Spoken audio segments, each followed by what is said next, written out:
113,927 contracts. That is the current COMEX silver futures open interest figure, and when that number is set against what is actually sitting in the physical vaults behind it, the contrast between the paper representation and the physical reality becomes the central analytical story of this week in the silver market. In the previous analysis, attention was directed to the COMEX registered inventory figures from the CME warehouse reports with a specific instruction to monitor whether another week of net withdrawals would confirm the directional pattern that the paper price was failing to reflect. Here is precisely what occurred. Registered inventory tightened again, the drain continued, and yet the futures market sold off on us jobs data, meaning the paper price and the physical reality are now pulling in genuinely opposite directions, and understanding the structural reasons for that divergence is the purpose of this analysis.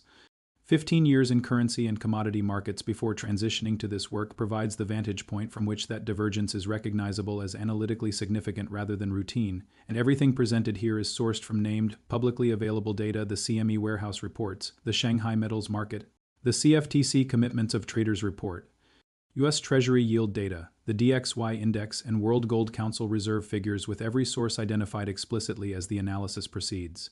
Here is the current market picture as of the 3rd of April 2026. Spot silver is quoted at $73. 3 weeks ago it was higher, and anyone holding physical silver felt that move not as a number on a screen but as real portfolio weight. The U.S. jobs report came in strong this week. Hot payroll numbers. The dollar surged, the DXY climbed to 104.50, and COMEX traders sold silver futures in the manner they consistently do when the dollar receives a strong bid, which is the conventional reaction, and it occurred exactly on schedule. What the headlines missed is the following. At the exact same time Western futures traders were selling silver on screens in New York and Chicago, buyers in Shanghai were paying a premium of $2.12 per ounce above the international spot price to obtain physical metal, representing a 2.91% premium on the Shanghai Metals Market in a week when the paper price was falling. The same metal, the same week, carrying two completely different prices depending on whether the buyer wants it on paper or physically in hand, and the central analytical question this raises is which of those two prices is more accurately reflecting the actual condition of supply and demand in the silver market at this moment. The COMEX open interest figure requires proper contextualization because it is a number that most market participants glance at without extracting the information it actually contains: 113,927 contracts, with each COMEX silver futures contract representing 5,000 ounces. Produces approximately 569 million ounces of silver represented in active futures positions. Setting that against the physical vault reality requires understanding the distinction between the two categories of silver held in COMEX approved warehouses: eligible inventory, which is silver sitting in approved vaults that could theoretically be moved into the delivery system but has not been formally committed to it, and registered inventory, which is silver specifically earmarked and available to satisfy actual physical delivery demands on futures contracts. The registered figure is the operationally critical one, because it is the pool from which delivery is sourced when a contract holder elects to take physical delivery rather than roll or cash settle, and what the CME warehouse reports have been showing across the course of this year is a registered category that has been draining week after week, not crashing in a panic, but thinning consistently and in one direction. The restaurant analogy makes this most accessible. A restaurant showing a full menu to every customer who walks through the door: steaks, seafood, the complete offering, while the actual kitchen refrigerator gets emptier every single week. The menu has not changed, the orders keep arriving, but the inventory behind the promise is shrinking, and that is not a crisis today, but it is a structural condition with clear directional implications that become more significant as open interest remains elevated against a declining physical buffer. The Shanghai premium of $2.12 per ounce, 2.91% above international spot, is the physical lane signal that stops any rigorous analysis in its tracks when examined alongside the COMEX registered inventory drain. The international paper price that appears quoted everywhere is set primarily in the COMEX futures market in New York and the LBMA in London, reflecting everything that futures traders are reacting to in the current moment: the dollar, interest rates. The jobs report, the prevailing macro narrative, and Chinese buyers operating in the Shanghai physical market are doing something categorically different. They are purchasing actual metal, not contracts, and when they consistently pay above the international quoted price to obtain that metal, it communicates that the demand for physical silver in that market is running ahead of what the paper price implies is readily available. The honest caveat that must accompany this observation is that premiums between exchanges can reflect local taxes, financing costs, import duties, and market structure effects that are entirely unrelated to physical scarcity, and a 2.91% premium is not automatically a signal that Shanghai is about to drain every Western vault on an accelerated timeline. What it represents is a directional data point, and when it is layered on top of the COMEX registered inventory drain that has been progressing for months, the two signals function like two different temperature gauges on the same engine, both indicating that heat is building. Neither gauge is conclusive in isolation, but together they form a coherent picture that warrants sustained structured attention.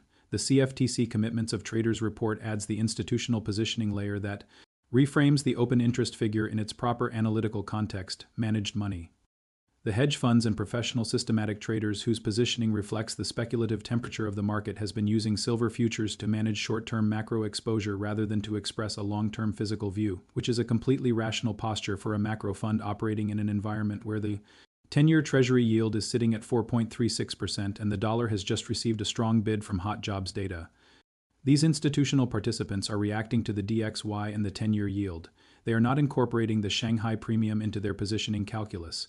They are not monitoring the COMEX registered inventory drain as a primary variable.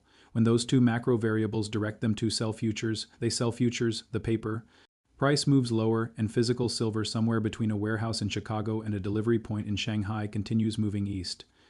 The institutional posture in the East, by contrast, is characterized by long-only physical accumulation, not hedging, not volatility trading, but direct metal acquisition by buyers whose time horizon and methodology are categorically different from the futures trader in New York, two groups of buyers with completely opposite time horizons and completely opposite instruments are currently pricing the same metal at two different levels simultaneously, and that gap between the paper price and the physical price is the defining analytical story of the silver market in this moment. The macro layer requires honest treatment, including the elements that complicate the constructive narrative, because analysis that omits the uncomfortable data is not analysis. The dollar index at 104.50 is not a trivial headwind. A dollar that holds above 104 or pushes toward 100. And 6 is historically a genuine ceiling for dollar-denominated commodity prices, including silver. And any framework that pretends dollar strength does not matter for the paper price of silver is withholding part of the picture. What dollar strength explains completely is the paper price action this week, and yet the physical premium in Shanghai persists and in fact widened during the same period that tensioned dollar strength. Fully explaining the paper price decline while the physical premium moves in the opposite direction is precisely the condition worth watching most closely. Because it represents the paper and physical markets providing genuinely contradictory signals about the same asset in the same week. The geopolitical dimension cannot be set aside this week because the Middle East risk environment creates a specific scenario that is analytically relevant to silver positioning even for participants, whose primary analytical framework is commodity-specific rather than geopolitical. When genuine escalation risk enters the market, not noise but documented military movements and policy responses, precious metals historically benefit from safe haven flows in a manner that is well documented in World Gold Council data on central bank gold demand during periods of geopolitical instability. 5 consecutive quarters of net central bank gold buying at historically elevated levels reflects institutions making multi-year reserve allocation decisions that are structurally distinct from what moves a futures contract on a Tuesday morning, and the geopolitical environment this week creates the conditions for what might be characterized as a weekend gap scenario, a situation in which a weekend escalation event could produce a significantly higher opening price in silver as short sellers cover in a market where physical availability at paper prices is already thin. That scenario is genuinely possible. So is the scenario in which nothing escalates, the dollar continues to strengthen and silver tests lower levels. Both are named because both are real possibilities under current conditions. Industrial demand constitutes the structural foundation beneath all of these signals, and the Silver Institute's documentation of 5 consecutive years of structural supply deficits in silver is the most significant long-cycle data point in this entire analytical picture.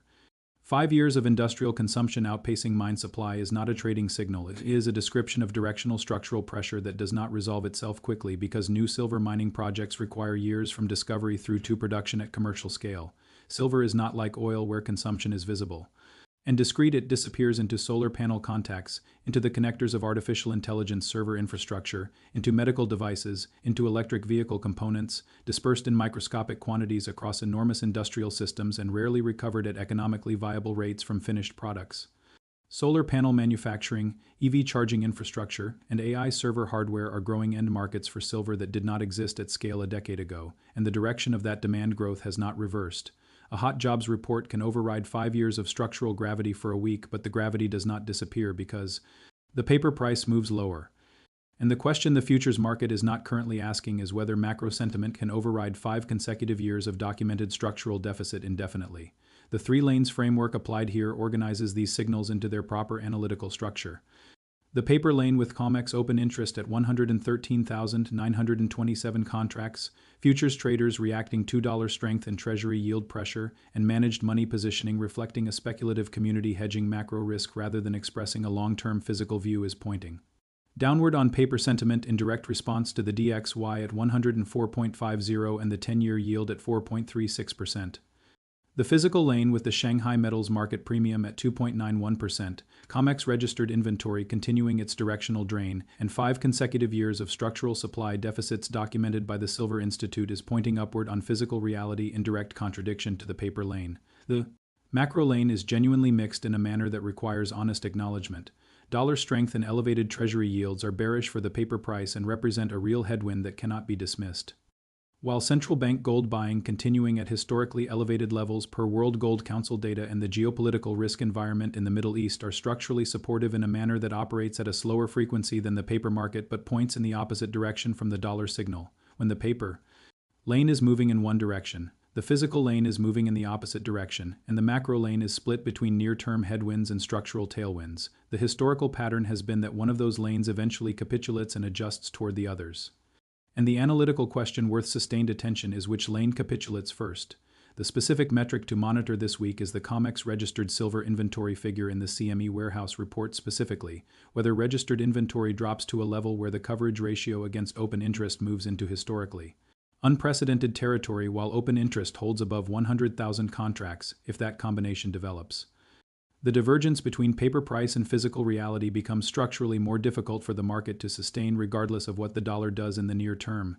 If registered inventory stabilizes or increases, indicating that eligible metal is being reclassified at sufficient pace to ease the physical pressure, the bearish case for a move towards $68 becomes more credible in the short term because it would signal that the physical supply constraint is easing rather than intensifying. Both forward scenarios require equal treatment. In the constructive scenario, physical demand in the East continues to outpace what the paper price implies is available. COMEX registered inventory continues its directional drain.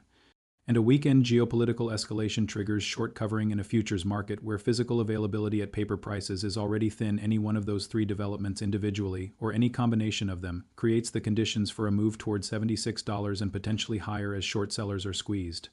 In a market where the physical buffer is genuinely compressed in the cautious scenario, the DXY sustains a move toward 106. Federal Reserve commentary reinforces a higher for longer rate narrative, geopolitical risk remains contained, and futures liquidation pressure pushes silver toward $68 before physical buyers step in at that level. And the analytically honest observation about that bear case scenario is that a move to $68, if it occurs, does not invalidate the structural story but would actually reinforce the floor thesis if physical buyers absorb that level at the pace and scale the structural deficit data would predict. All content presented here is for educational and informational purposes only, based exclusively on publicly available data, and nothing contained herein constitutes financial advice, investment advice, tax advice, or legal advice of any kind, nor should anything be construed as a recommendation to purchase, sell, or hold any financial instrument or asset class, and all investment decisions should be made in consultation with a qualified financial professional.